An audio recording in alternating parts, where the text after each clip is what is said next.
Hey everybody, John here, and I hope you had a great weekend. Just wanted to do a quick recap of all of the stories from over the weekend you may have missed. And don't forget, you can check out the entire stories over at pvplive.net. Let's get started.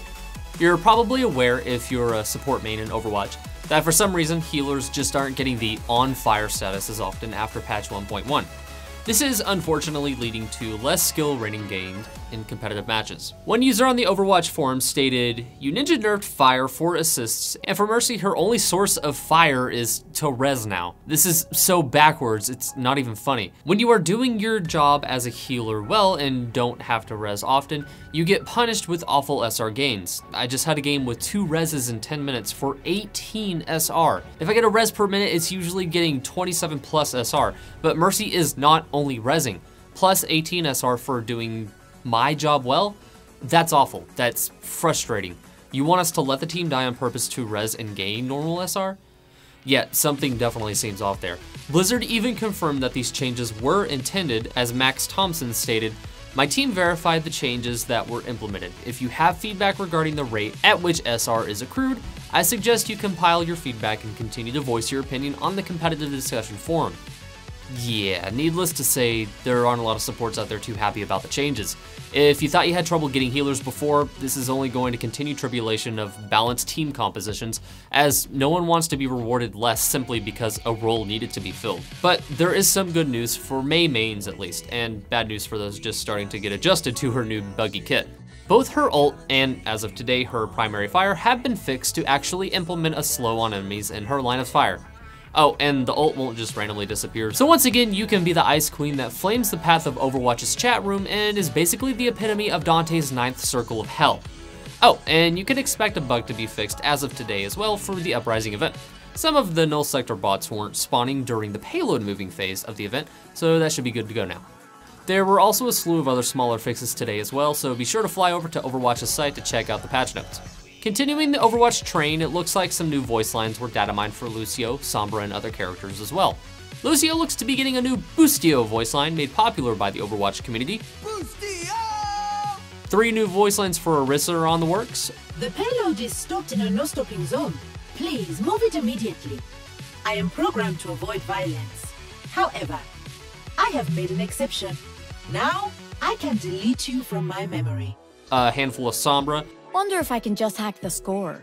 That went surprisingly well. What are the chances we can do that again? 2 for Zenyatta and 1 for Reaper, Widowmaker, and Tracer. Those who think they are all-knowing know nothing of what they do not. Being eager to learn is not the same as learning. Easy. Big mouth, big target. The world could always use more heroes. It's not yet known whether or not these voice lines will be used, as you may remember the Datamined Genji and Mercy Valentine's voice lines that were discovered back in January were never used, so that could be the case for these as well. But none of these have heavy lore implications for the world of Overwatch, so maybe we'll actually see them.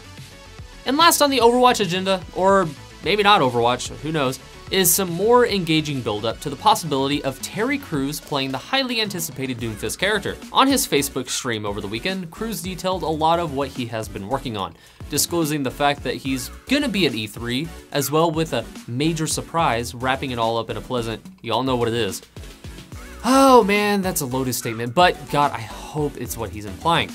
You can check out the video linked in the article below in the description. It's around the 8-minute and 45-second mark in the video. Honestly, the man was hyped to do the voice. He went to Blizzard HQ a few months ago, and even Jeff Kaplan is being really dodgy when asked about him. I mean, if he wasn't happening for Overwatch, he would just say so, right? And not to mention, Kaplan stated that they had a big plan for Doomfist and want to present him in a big way. And what better way than at the largest gaming expo in the world? I guess we're just gonna have to wait a couple of more months to actually find out and see what they have in store. Y'all know what's going on.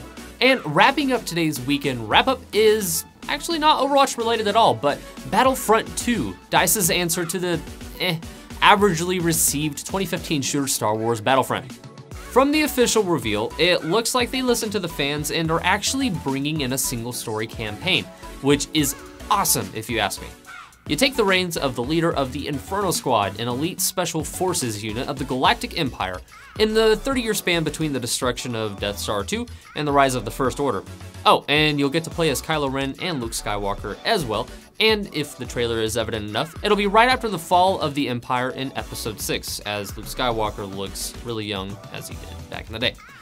It will also feature maps from all 3 eras, as well as new game modes and expanded space combat. Hopefully that's keyword for Galactic Conquest making a comeback from the original Battlefront 2 days.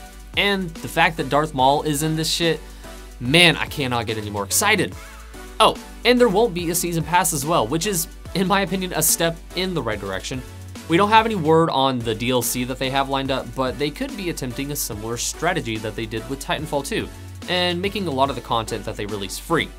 Nothing has been stated yet, but it honestly wouldn't surprise me. If you want to check out the entire trailer in all of its glory, as well as a summary of everything we know about the new Battlefront game, be sure to hit up the article listed in the description below. So, the weekend had a lot of Overwatch goodies, and something for you Star Wars fans to look forward to as well. And as always, be sure to like and share this video and subscribe to our channel to make sure you don't miss when Terry Crews finally comes out as Doomfist. You're watching esports on PvP Live.